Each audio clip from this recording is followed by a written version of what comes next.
I just want to also let you guys know that we will be recording this program. So if you don't wish to be recorded, we're letting you know. But it's a few of us. I believe we have about 40 RSVPs. So we're not going to have time to all introduce ourselves.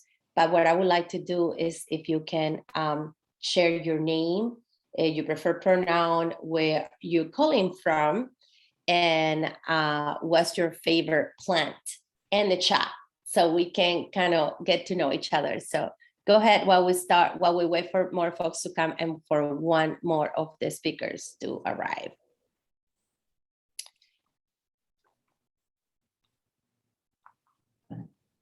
There you go. What's your favorite plant is the prompt. So please share your name, pronoun, location, and favorite plant. Jerry Willenbrink, can you hear me okay? We can hear you okay. We would like you to do that on the chat. You're asking for a favorite what? Plant. Print? Plant. I don't understand. Plant. Plant like that you grow in your. Oh, very good. P-L-A-N-T. It's also in the chat if you want to see.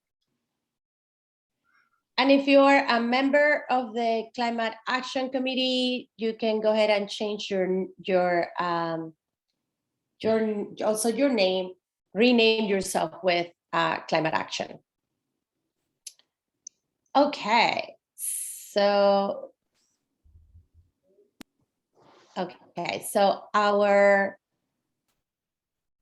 committee, I would like to maybe just take a few minutes to talk about how this conversation came about and share who we are. So the Climate Action Committee was born almost a year ago with the idea of take on the big responsibility of continue fighting climate change in a bold and active way, as our name says. So as part of our work, we decided to focus specifically on electrification. And we have been very active trying to both move the city of Los Angeles and the county of Los Angeles to do that. So, okay, let's see. So in today's conversation, we're going to talk about what is electrification and why it matters, and the impact on climate and your bottom line. So we hope that this is the first series of webinars that we're going to be hosting, and on how you should ditch gas in favor of a cleaner alternative, electricity. And you can follow along our discussion today and the in and outs of electrification, and learn how and why you should electrify your home and your business.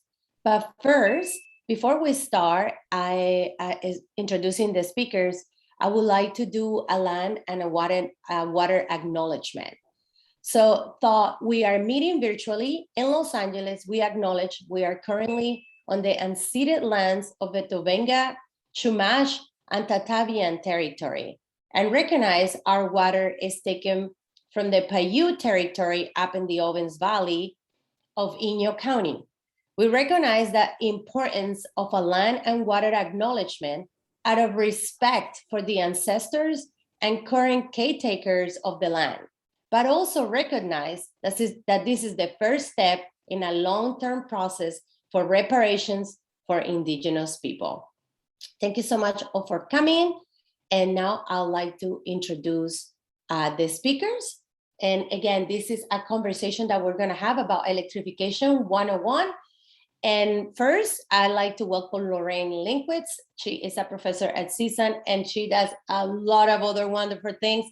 She's also a member of the Sierra Club, and she will explain what electrification is and how it can help, solve the climate crisis. Then we're going to have Thompson, who I believe is restarting his computer. Maybe he's here already, from building. Dan's here.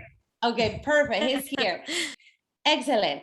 from Building Doctor, and he will explain how you can electrify your home and save money on your utility bills while at it. And then we have Jessica Litter, who is the Director of Strategic Outreach at the Building Decarbonization Coalition. And she will be sharing a little bit of the advocacy efforts that are happening in California right now. You can use your little reactions in the bottom of your screen and give them a round of applause or give them a heart. You can also utilize the chat to make comments, and we will have questions as they finish speaking. So first, let's start with Lorraine. Lorraine, welcome. Thank you. Thank you for having me. May I share my screen? Can you enable screen sharing for me? I do have a presentation, but I want to say hi to everyone while that's getting set up. And I'm so excited to be here. Thank you for inviting me. And I'm also so grateful to be with our other distinguished speakers. I had the pleasure of being a customer, actually, of Dan's with the Building Doctors when we first moved into our home about 11 or 12 years ago. And really excited also to be able to be here with the Building Decarbonization Coalition. I'm so grateful for the work that you all are doing.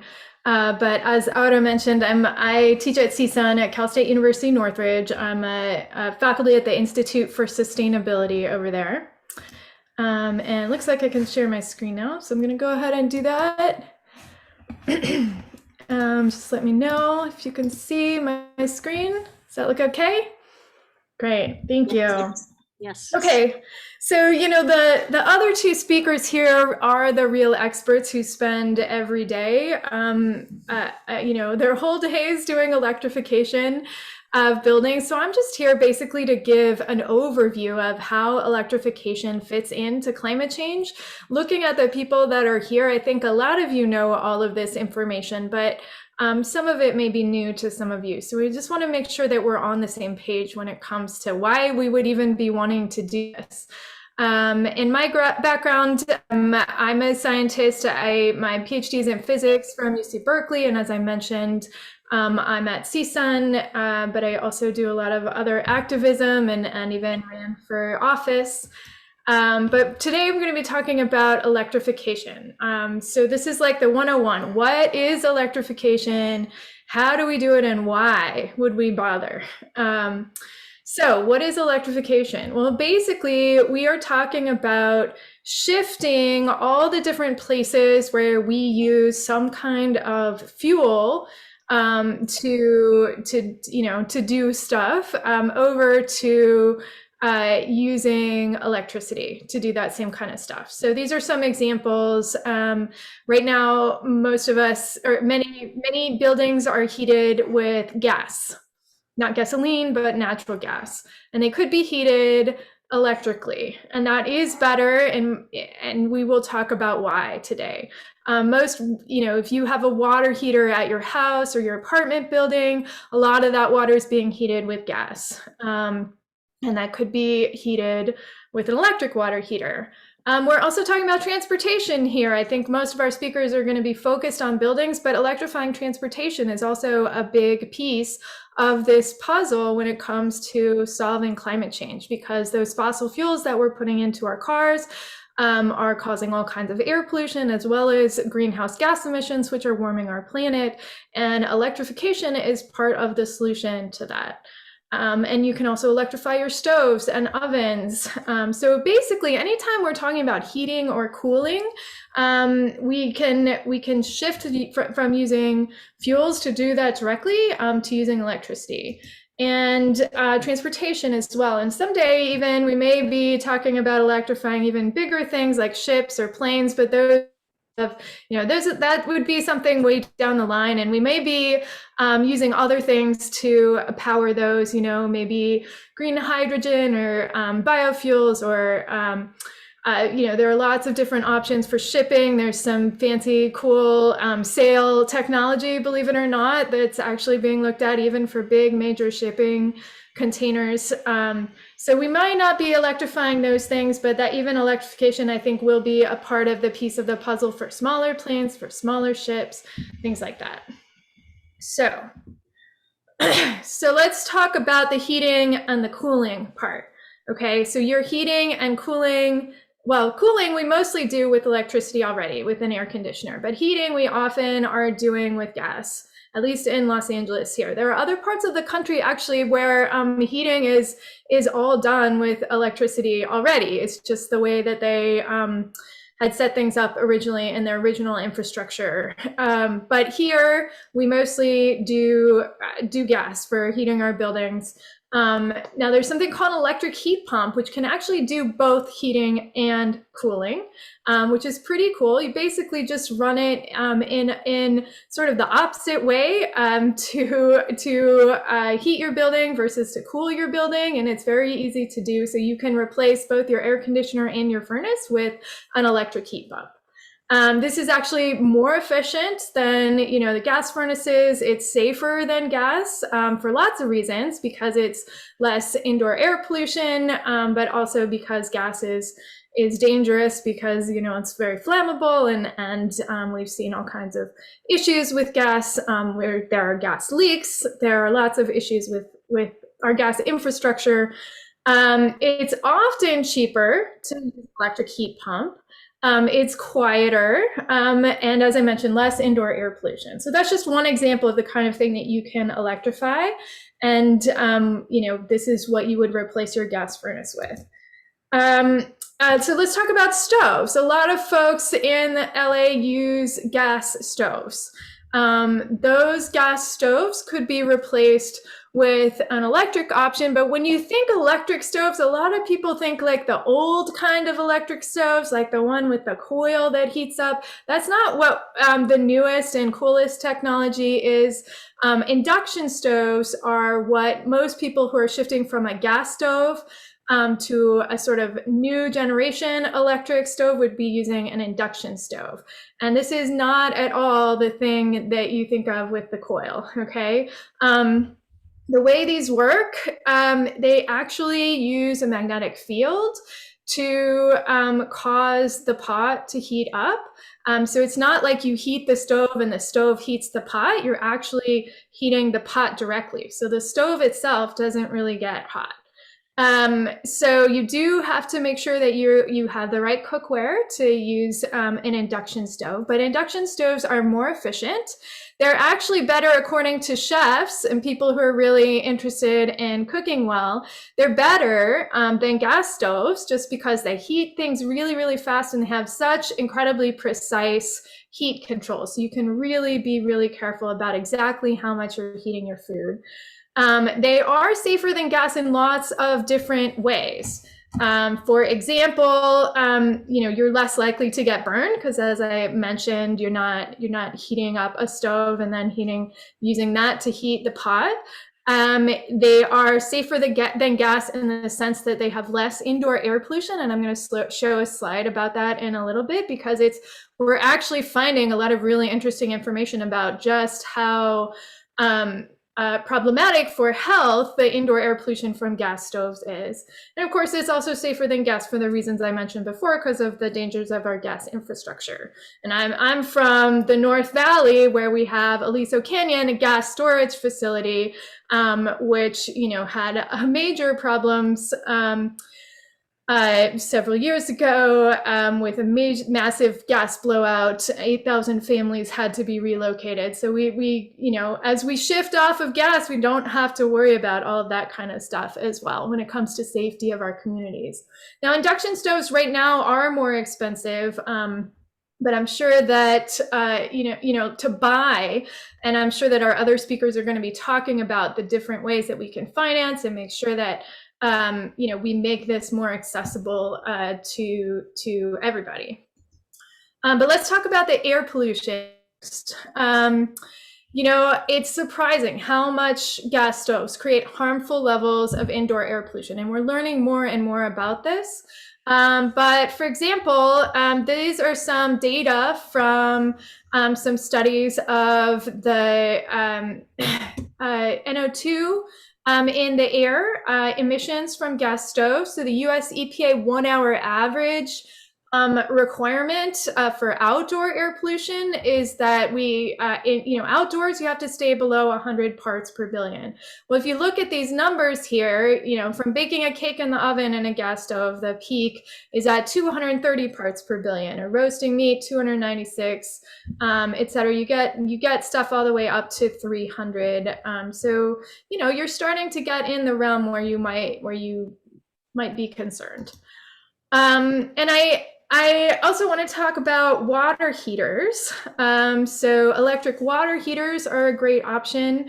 And in this case, it usually saves money to replace your water heater right away, not even necessarily when they wear out, just because electric heat pump water heaters are so much more efficient than natural gas water heaters. So this is just an example of two labels from a natural gas water heater and electric pump water heater that are equivalent to one another. And if you look at their yearly energy cost, on the left side, the natural gas one is at $288 a year, and on the right, the electric heat pump is at $104 a year. So you're saving quite a bit just right from the get-go. And I also want to mention, when it comes to that, a lot of people wonder, environmentally speaking, is it better to buy appliances right now with something more efficient, or is it better to, not new biggest thing, and like at least wait till the end of the life cycle on the appliance? And I'm sure that our other speakers can address this, but often, and it depends on the details of exactly what you have now, exactly what you're going to get, exactly how old the thing that you have is right now. But I just want to make a general statement that you would be surprised how often it's actually better for the environment when you think about, even when you take into account the full life cycle cost of disposing of something, of the energy that's needed to create a new product. Oftentimes it's actually better for the environment. Surprisingly often it's better for the environment to get the upgraded thing that is more efficient and cleaner than to hang on to something old. And in fact, in a lot of cases, when it comes to pollution, like the old cars that are out there on the roads are causing most of our air pollution. The old refrigerators that are out there are using tremendous amounts of electricity. And in fact, LADWP will replace your refrigerator for free, because those really old ones are using so much electricity, they want to just get rid of them as quickly as possible. So that's a little bit about what we're doing when we are electrifying. And so now I want to address this question of why. Why would we want to electrify? Both things use energy, right? You're either using the energy directly, like when you're using gas to heat up your water, or you're using electricity to heat up your water, but we don't have a fully clean grid yet. So you do have to generate that electricity somehow. And some of that electricity is being generated, in LA right now. Some of it is still being generated with coal and being generated with gas, and you have these fossil fuels. So do we really want to electrify or not, you might wonder? Well, I think it's becoming increasingly clear, first of all, that electrification is the best way to decarbonize in most of our sectors. So, the ultimate goal is we're going to completely clean up all of our electricity, and we're going to electrify pretty much everything that we can, right? So that we are using 100% clean, renewable energy to power everything that we're doing, and not using any fossil fuels directly, and not using any fossil fuels to create our electricity. Now, we used to think that there might be lots of different options. Like, people used to think we would have like a hydrogen system that was like powering hydrogen appliances and stuff like that. It's becoming increasingly clear that that's not the time. If the hydrogen was made in a zero greenhouse gas emissions way, then that would be a decarbonized system. But clearly, I think the electrification technology is winning out. There's a lot more electric cars on the road than there are hydrogen cars on the road. There's a lot more, electric heat pumps and induction stoves and things like that. They're just much more readily available. Like, this is this is clearly where the future is going towards electrifying. And so the question is, should we start electrifying? Like, do we have to completely clean up our grid first and then electrify? The answer to that is no. It's actually better to start electrifying and work on cleaning up our electric grid at the same time. It's actually cleaner to shift to something electric right now with the grid that we have. You use less total fossil fuels. So let's talk about that a little bit. Well, first of all, I do want to point out, part of the reason to electrify is, you're talking about transportation and like heating and cooling buildings. That covers a lot of our emissions right now. We can, if we electrify these things, we're going to get a lot greener for a good chunk of our total greenhouse gas emissions. But as I was saying, it's better to electrify now, even with the grid that we have. So let's talk about an example. Let's look at electric cars. If you look at electric cars, it's actually better to get an electric car, even now with the grid that we have that's not 100% clean, than it is to drive a fossil fuel car. So why is that? Why would it be? Well, part of it is because electric cars are so much more efficient, meaning they use so much less energy in total than gas cars do. And that's because in a gas car, 70% of the energy contained in that gasoline just ends up going to something that is not useful at all, which is heating up the car. It's all wasted energy, right? So only about 30%, well, actually 5% also is lost in the drivetrain and 3% is wasted on idling. So only 20% of the total energy contained in that gasoline actually goes towards moving that car forward. Whereas in an electric car, about 85% of the total energy in the electricity that you charge it with goes towards moving the car forward because it's so much more efficient. Okay, so you get about 20% lost as heat and 10% lost during charging, but then you get back this extra from regenerative braking, which is where you can get energy back when you slow the car down. So people also wonder about well, what about the energy to manufacture the electric car? What about the energy to manufacture the batteries? Well, it's true. It does take more energy to manufacture an electric car than it takes to manufacture a fossil fuel car. But most of the energy of the car is used in the actual operation of the car. And so in total, you use about half the energy total over the life cycle of the electric car than you do over the life cycle of a gas car. So for example, these graphs here, the gray part is the operation. So this is a mid-sized gasoline car. Most of its energy goes towards, putting gas in the gas tank and moving the car forward. And then this red down here is the energy that it took to manufacture the car. So it does take a little bit more total because you have to manufacture that battery and the battery takes energy. So manufacturing the electric car does take more energy, but then you use so much less energy in the actual operation of the car. And again, this is with our dirty, not completely clean grid that we have right now. Such that in total, you use less energy and you have less greenhouse gas emissions for electric cars. Now, sometimes people worry about the heavy metals that we're extracting for the batteries. And I do want to, that is a concern. There are impacts from everything that we do, and there are impacts from creating batteries. There are impacts from recycling batteries at the end of their use, right? But if you think about the impacts of batteries, you're talking about, you do have this heavy metal extraction, you have the energy of the battery production, you have, whatever is happening with respect to energy or pollution from the battery recycling process at the end of the life.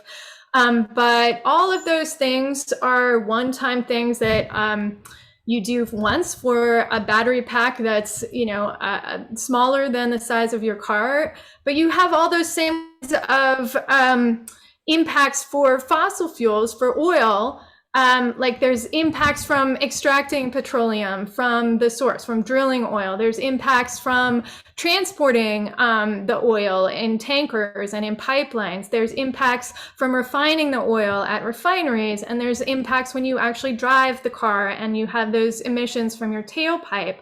And those are happening every single day, every single time you fill up your gas tank, as opposed to the one time when you the car in the first place. So the bottom line is that for both climate change and for pollution and other environmental impacts, electrification is the best option. So that's just a sort of overview. I mean, I'm happy to take questions. You can follow me on social media if you, I see there's tons of questions in the chat that I have not been following. Absolutely. Thank you so much, Lorraine. Again, if you want to use your reactions, thank you so much. We have a lot of questions for you. Okay. I'm wondering if it will be best if maybe we take 2 questions now, and then when the rest of the speakers finish, we have questions for everybody, because maybe other speakers might ignite other questions also for you that you can answer. So, okay, if anyone wants to ask one question, I'm gonna take 2 questions for Lorraine now, but then we're gonna take questions later as well. So raise your virtual hand. It's on the bottom of the screen where your reactions are, and it looks like this.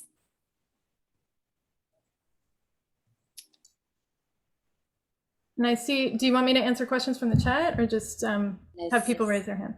I think we should. I just think that a lot of people have been just talking on the chat. Okay. We should wait for the rest of the speakers and just have one, have one. So, okay. So I'd like to now introduce Dan Thompson, who is going to be sharing more information with us about how you can electrify your home, which is very exciting, especially after everything that Lorraine, Dr. Linguists shared with us, and how you save money on your utility bill. So welcome, Dan. You got the floor, and you can share your screen if you wanted to. Can you hear me now? I'm muted. Got it. And let me just see about the sharing screen part.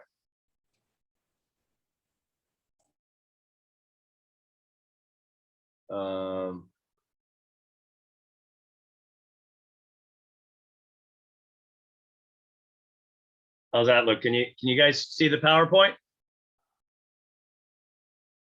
Yes. Got it. Okay. So thank you for having me. My name is Dan Thompson. I have a company called Building Doctors. We're what's called a home performance contracting company, where we look at homes as an integrated system, how we can achieve better results by looking at it and how everything's kind of integrated together. And obviously what we're here to talk about is one of the biggest trends now is the electrification of homes and the grid and where it's going to be. I'm a firm believer that every home in the next 10 or 15 years is going to have an electric car, a solar array on the roof. I'm hoping to put the gas company out of business in the very near future. We just don't need the fossil fuels and all the bad things that are created with it. I'm going to do a kind of a high level view of what some of the steps are in electrification. What are the major things that Lorraine already kind of talked about, but getting a little bit more deep into some of the pre-stuff that we like to do before you start changing out your HVAC system and your water heating that we like to advance. Let's see, how do I advance the screen? Oh, there it is. There we go. So this is some of the benefits of electrification. These are the major things that you need to tackle in here. We'll get a little bit closer into it, and I think that we're going to be sharing these right with folks. Yeah, well, I'll have this as a PDF that we can share later, because this is kind of a lot to absorb in a very quick time. But there's a loading order that we definitely want to do when it comes to electrifying your home.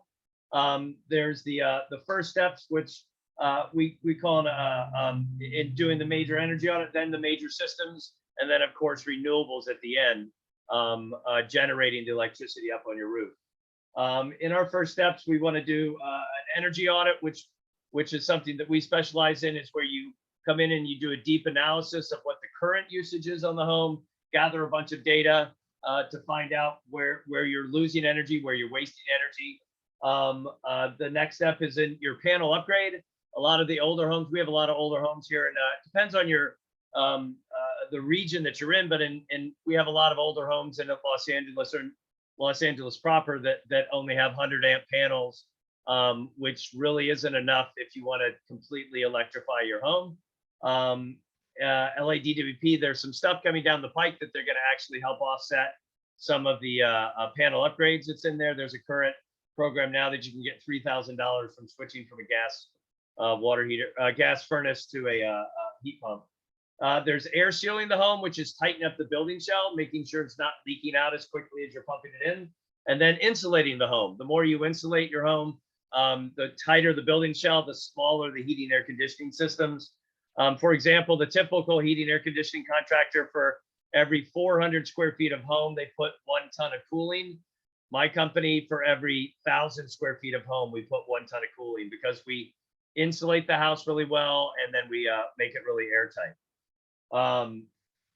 The best analogy of that is if you ever go to a Hollywood Bowl or go to a football game and you bring a thermos with you and you put something hot or cold in there. If it's insulated and you keep the cap on it really well, it's going to retain its heat or cold for the longer period of time. You remove the cap, it dissipates quicker. If you pour it into the cup, it's even quicker. Energy code in California didn't start until 1978. So if you have an older home, 78 or older, you're living in the cup. So we want to insulate it and tighten up that building shell so that we can put in smaller heating air conditioning systems.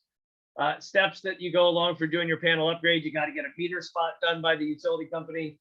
You want to do the panel upgrade and doing dedicated circuits for all the major appliances in there. And the different types of panels are surface mount or flush mount panels. Surface mounts are less expensive because you don't have to do stucco repair. These are the measures that Lorraine kind of already quickly talked about. Heat pump systems, they now have ducted mini split systems, which are awesome. That's pretty much all we're doing lately. Instead of the ductless mini splits, which are really efficient, but they have that big ugly plastic head that you got to mount on the wall. And it's not very attractive in my humble opinion, in a lot of, especially the older homes, if you want to keep that craftsman and beautiful look. There's the water heating, heat pump water heaters. Again, the efficiency of heat pump HVAC systems and water heating, it's about 300% more efficient than a gas furnace, is what we talked about. Just because the way that energy is released through electricity is so much more efficient than through burning gas and trying to use that for heating. On the air conditioning mode of your home, what it does, it allows the direction of freon to flow the other way. So you're blowing air across the cold freon in the air conditioning mode, and then in the winter the freon flows the opposite direction. So you're actually pulling heat from outside, and they work fantastic in our climate zone down to about 10 degrees Fahrenheit. They do make low cold, very cold, ready heat pumps. In the North and South Pole at the research labs, they have heat pumps that are warming their facilities out there. It's just when you use the electric strip heat as the backup, that's when the watt draw can go up quite a bit. But we don't even put strip heat in our the electric back heat in our heat pumps here in Southern California, because it's just not needed. Because again, it hopefully it won't get below 10 degrees Fahrenheit anytime soon. And then there's the cooking, obviously induction ovens. Man, they're just an awesome way to cook. Again, there's no heat byproduct. There's an article, and I need to put it on my website that I'm sure we can share. New York Times did a study that showed that cooking inside a home with a gas oven is the same as having a cigarette smoker in your home. because of the emissions that are released when you're burning gas. And a lot of people don't have hoods in there above their ovens. Some people just have the little cheesy hood that's above the microwave, but all that's doing is recirculating the air and blowing it above your head. You'd need to be pulling it out of there. But induction, you don't have those gases that are burning off. And then there's drying, heat pump dryers, which are a great way to do it. And then, of course, there's solar PV. Solar photovoltaic is actually producing electricity up on your rooftop, and then along with your putting in your electric vehicle charger. This is a real quick. I try to talk pretty quickly. I can go through this pretty quick. This is a sample of electric retrofit that we just did, where we completely pulled the gas meter out after the work was done. Old home, 1947, a little bit under 1,000 square feet. There was zero insulation, super leaky, more than double of what it was with the lower door test we did. Gas furnace, gas water heater, oven, and dryer in there. Replaced the old ancient meter that was in there. Did a 200 amp service upgrade. Obviously insulated it, air sealed, tightened up the building shell. So got rid of the little glass gas floor furnace. Put in, this is one of our heat pumps that we put in the attic, the ducted mini split. Got rid of the gas furnace, put in the heat pump water heater outside. We can talk about a lot more about it. They're still, it's expensive if you're moving them outside. There's a lot of detail because you got to move plumbing. The byproduct of a heat pump water heater is cold air. Well, if you have your water heater inside your house, you don't want to be dumping a bunch of cold air in there in the wintertime. There are issues that are involved with that. There's condensation and a bunch of different things. We like to move them outside. They are a little bit noisy because there is a motor on the top of it. There's a couple of them that are much better than others. You can look at the decimals that they're put off. And then getting rid of their gas. And the payback on the payback is much better if you have an electric resistance water heater currently and you switch over to a heat pump. But on the long run, the payback is there on a gas furnace over the life of the unit. And then getting rid of the old the gas dryer and going to a heat pump dryer. One of the benefits also is that you don't have to vent a heat pump water heater. You can put that to outside.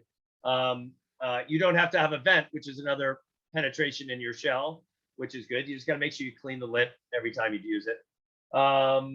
Put in a PV system that can do it. Again, getting people off of natural gas, I always make the joke, unless you have a bunch of dinosaurs that you can plant in your backyard and bury them and you got 1 million years you can wait to create your own natural gas, it's just not going to work, folks.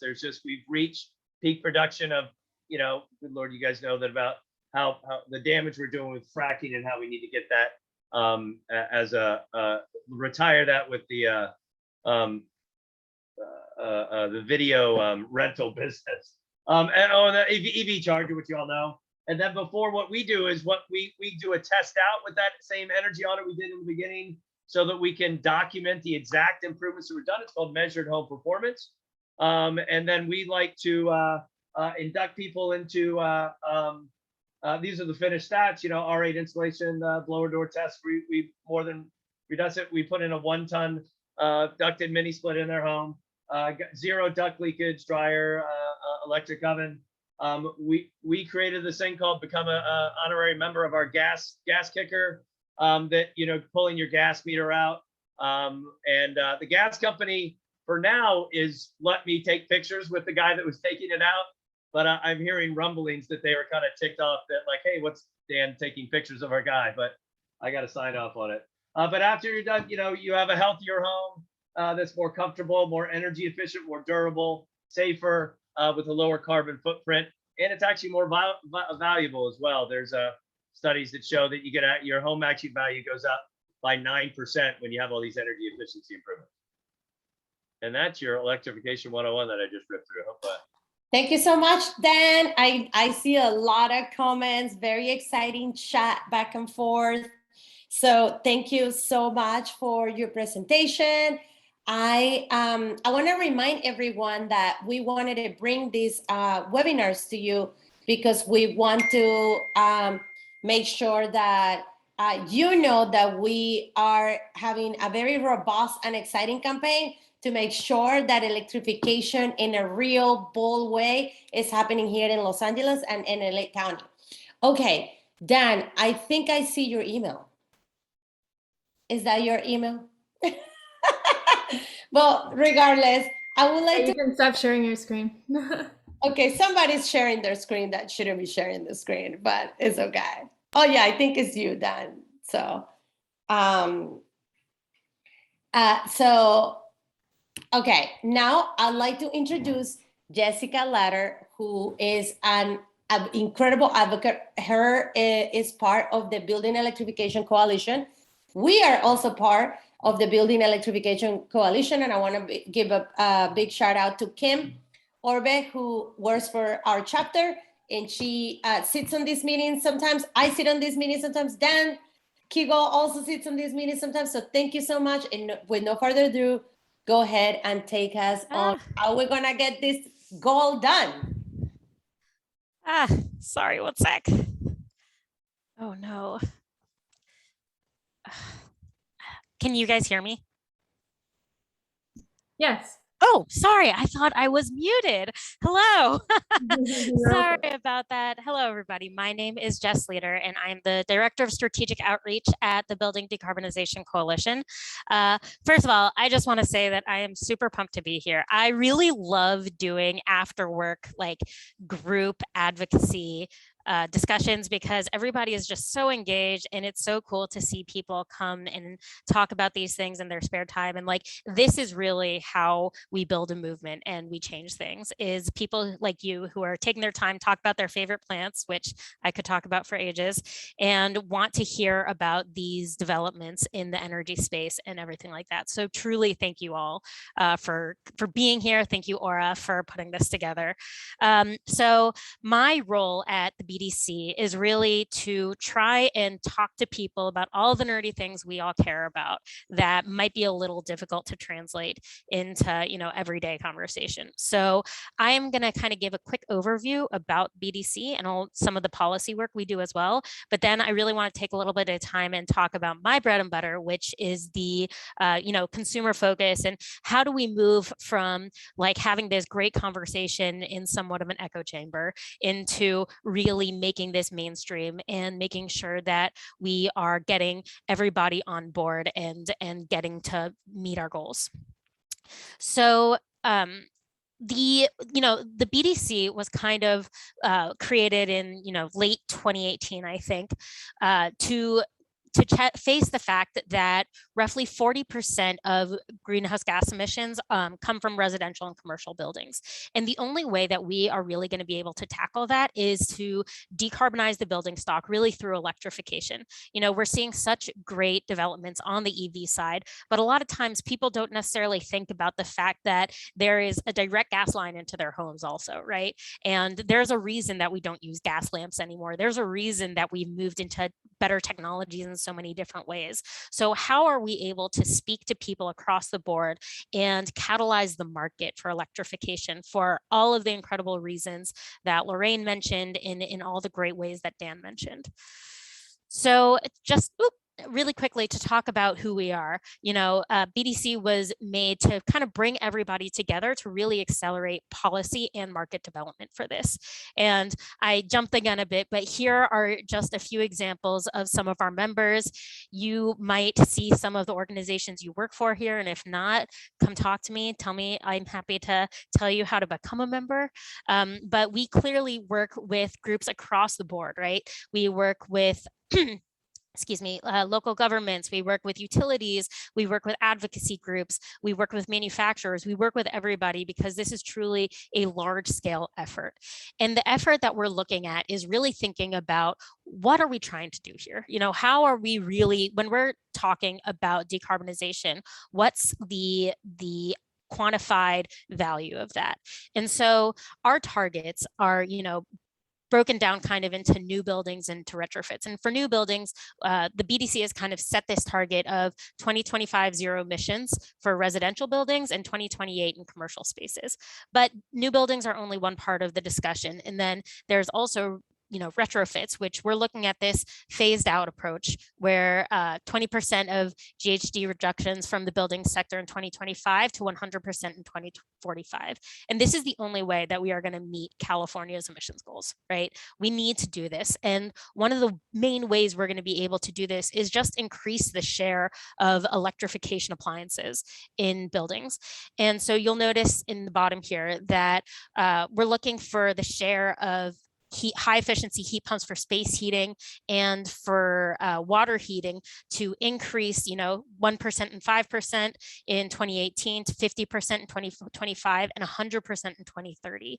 And that's because there's only a 10 to 12 year lifespan for space heaters. And I think a 10 to 20 year lifespan for water heaters. And Dan, feel free to correct me on that, but something along, I might have been wrong, but something along those lines to really show that we cannot install a single gas-powered appliance in 2030 if we really want to hit those 2045 goals.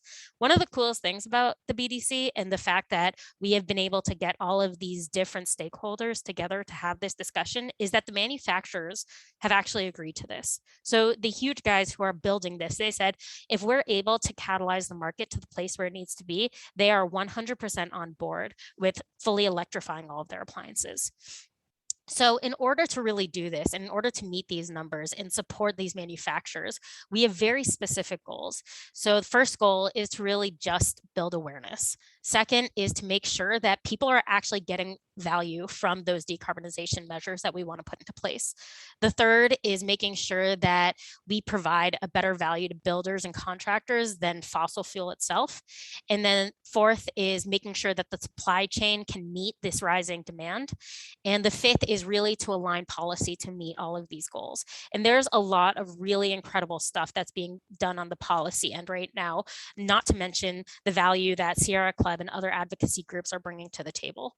So to give you a little bit of the policy narrative here, in 2018, the Integrated Energy Policy Report came out, which is sort of the statewide policy report that talks about, where the state sees ourselves going. For the future. And this comes out every 2 years from the Energy Commission. So in 2018, it clearly was focusing on electrification. This was developed under, Jerry Brown. What we're not seeing though, through this wording is a top-down approach. And instead, in the last 3 years, we've really seen a bottom-up approach from grassroots organizations like Sierra Club and Building Decarbonization Coalition, but also cities that are passing these codes, these incredible electrification codes, which more and more are really focusing action at that state level.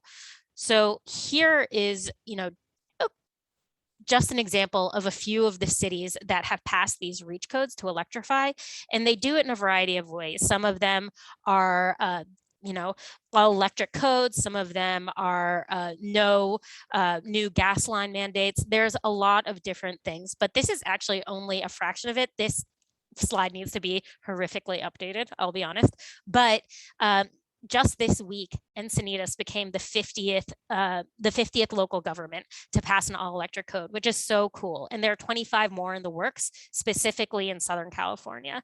And I'm about to get into what we can do as individuals and type of advocacy work you all can do, but that is all done from, people showing up to board meetings, people showing up to town halls, people reaching out to their local governments and saying what's important to them, caring about local elections. These things actually make a difference, and these really do. We're really seeing this groundswell from the bottom up, and I'm just personally very moved by that, and I hope all of you are too. And I'm excited because not only are we seeing it on this local level, but it really has filtered up. Title 24, this is, the new building code that is a strongly pro-electrification building code that came out this year. And while a lot of people, Sierra Club, us, wanted the state to adopt an all-electric code, this code instead just heavily encourages builders to push all electric. But in January, there are going to be a ton of incentives, like $150 million worth of incentives coming out, which between this code and those incentives will likely set the stage for an all new electric building code in 2025. So again, we're seeing all of these different policy angles kind of melding together and really making a difference. So a lot of the policy work we're doing really speaks to, we think of this three-pronged approach when we're looking on how to decarbonize. We want to stop gas expansion, we want to phase out fossil fuel appliance sales, and we want to develop the building decarbonization market. So policy kind of sets the stage for the first and I would say half of the second, but to really take us across the finish line and to really ensure that we are fully committed to this, that's really where market catalyst comes in, and it really comes down to consumer choice and speaking to people on the ground. And this is my bread and butter, so I'm very excited to talk about this part. Again, what I'm doing is leading our consumer inspiration campaigns, but really what I like to think of this as is the story of the connected home and the story of our energy future and what it looks like. So this slide is from a campaign that I'm working on that we're about to launch in December, and I'm really excited, called The Switch Is On, which is the first of its kind. And I'm going to come back to that slide in a sec, but it's a statewide campaign that's just encouraging consumers to swap out gas-powered appliances for electric appliances. It has a lot of really, really great funding, and both on a local level across the board in California, but also from the TECH program, which is a CPUC program that utilizes cap and trade funds to actually provide a ton of incentives for electrification, training, equity focused, a lot of other things. And we're essentially building a template for this that can be utilized not only in other states to also push electrification, and I know, Aura, that we're hitting on time, so I'm going to go really fast, but really something that we can do on a national level. And I sent in this ambassador form in the chat, but I'm going to send it again because we're launching this campaign and we're building out, and it's really a grassroots effort in terms of people like you who've already gotten induction stoves, who've already gotten heat pumps, who have done things like this, are actually able to tell people on the local level and in their communities why electrification is important and create that sort of a groundswell. So one of the big things, and a lot of what I was seeing in the chat, is this conversation about, well, what if I can't afford it? What if, it's just not the right time for me? And that is so okay. Not everybody is going to be able to do this right now. And that is so important to recognize. This is a nascent industry that we need to educate people about, and we need to create the movement, and we need to create the understanding of why electrification is important so that the market brings us to the place that everybody can electrify. It's not just for first movers. It needs to be affordable. One of our goals, as we said, it needs to create a decarbonization, electrification needs to create value for people. It can't just be us forcing people to make a choice that might be too expensive or not fit into their lifestyle. So there are so many different things you can do to have this connected home and to be a part of the clean energy future. And yeah, I'm just really excited to tell you more about it. I'm really cutting my thoughts short in terms of The Switch Is On, and we're also launching a kitchen electrification campaign and a lot of other campaigns. Jessica, I feel like we need to have you back.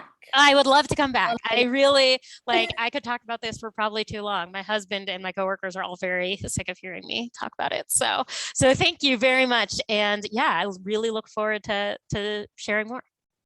And on that note, thank you so much. Help me all congratulate and thank Lorraine and Dan and Jessica for the incredible job that they're done, just taking us through this journey of electrification.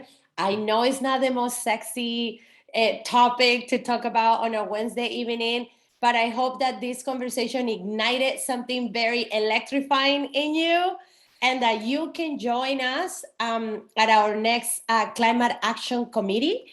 And I am just adding some of the information. It's going to be on October 7th. We usually meet from 4 to 5:15. So make sure that you RSVP if you want to join the group that put together this conversation. Lorraine, Jessica, Dan, you're always more than welcome to come back. I also want to just invite everyone to our next webinar, which will continue speaking about electrification and why you should electrify.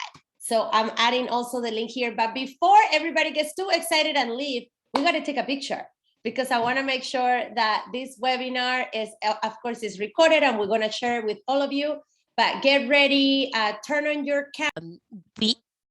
we are doing a real fundamental education push right now, which isn't just to tell people about good things, but also to set the stage for when people are able to have their own homes and when the market comes to a place where people are able to make those changes. That being said, we also are doing a huge landlord outreach for a number of reasons. There's a lot of benefits for landlords to be updating their electric panels and electrifying people's homes and their tenants' homes. And the third thing, and I think that this is so important, is that so much work in the energy space is done in silos, and we can't have that happen anymore. We need to be bundling our solar and our batteries with electrification, because people are immediately going to be saving money when that happens. We need to be reaching out directly to landlords, and we need to be doing this in line with equity groups and people who know their communities, so that we know exactly how to speak to them directly and figure out their needs and figure out their value propositions. So there are ways of making this cheaper if we can all work together. There are ways of pushing the market where it needs to be. And there's so much people can do as renters, beyond just like updating their own homes. Again, we need to work to make the market work for us. And that is what we're trying to do here. Sorry about that. Just wanted to jump in before I had to hop off. Thank you. Lorraine, do you want to add anything, or Dan? I think I have just a slight thing, but if you want to add, go ahead. I mean, the sad reality is that a lot of the people that have multifamilies, a lot of the landlords, they don't really have the motivation, because typically the tenants are paying the bill, and why would the landlord spend hundreds of thousands of dollars of re-insulating their house, redoing the electric and redoing the plumbing for it, and there's no gain for it, and it's a big headache that we're going to have. I think we have to create some other incentives down the road to make this worthwhile, because multifamily is such a big chunk of the of the housing that we have, nationwide. But it's going to be an uphill battle. We've been doing multifamily stuff, but we don't really do a lot of it, because we just don't have a lot of engagement from the landlords, because they don't care, sadly. And I'm not saying landlords are bad, but it's just, you got to look at it. What's the payback? What's the reason for it? What have you? Lorraine, do you have anything you want to add?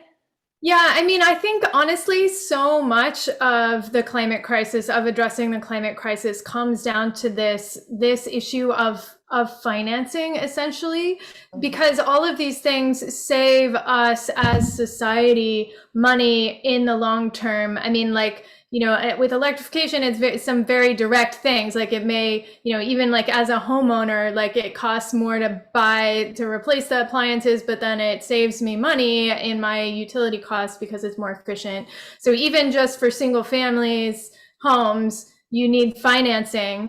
But also just, for so much of the climate crisis in general, taking these actions now costs us as a society money up front, and it's going to save us tons and tons of money in the long run. So solving the climate crisis in many sectors is very much about creative financing. Like, how do we,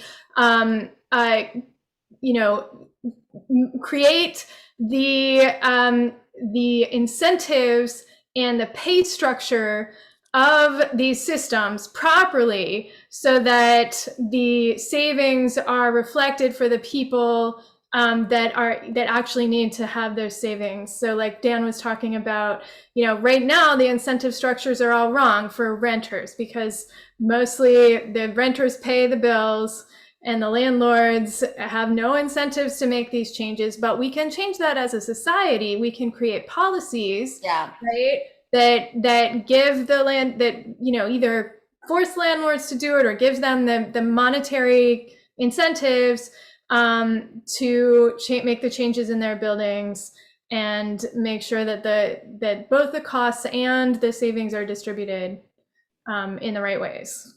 Something else that I want to bring up, that I don't know how much more time we have, that you don't have to completely electrify your home tomorrow. Some people do, because if that's what you want to do, that's great.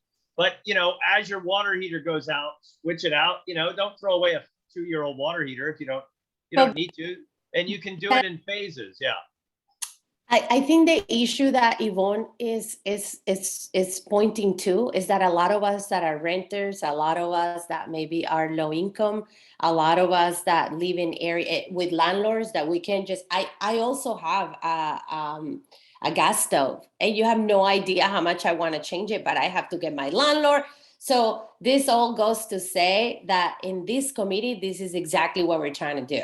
What we're trying is to pass policies, push Los Angeles to adopt an electrification ordinance that also benefits renters. That, you know, when in my days as a Department of Water and Power Commissioner for LA, we passed a solar for renters program. We passed a electrical vehicle rebate for people that wanted to buy used electrical vehicles. So those things can happen, but we're gonna have to push for it. So I know we don't have a lot of time, but Andrea, if you wanna just ask very quickly, because we just over the time.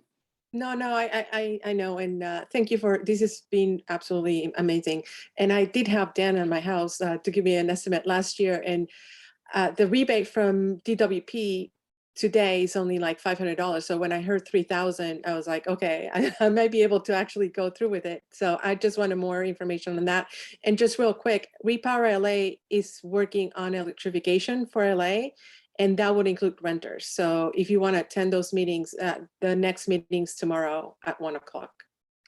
You can also get a little, we have like 5 of them, a little induction hot plate that you can cook on if you don't want to be cooking with natural gas in your house. They're under $100 and they work really, really, really well. They boil your water twice as fast as a gas oven does as well. So there's little things you can do to support it, but yeah, it's definitely multifamily is definitely going to be an uphill battle. It's going to have to be through legislation.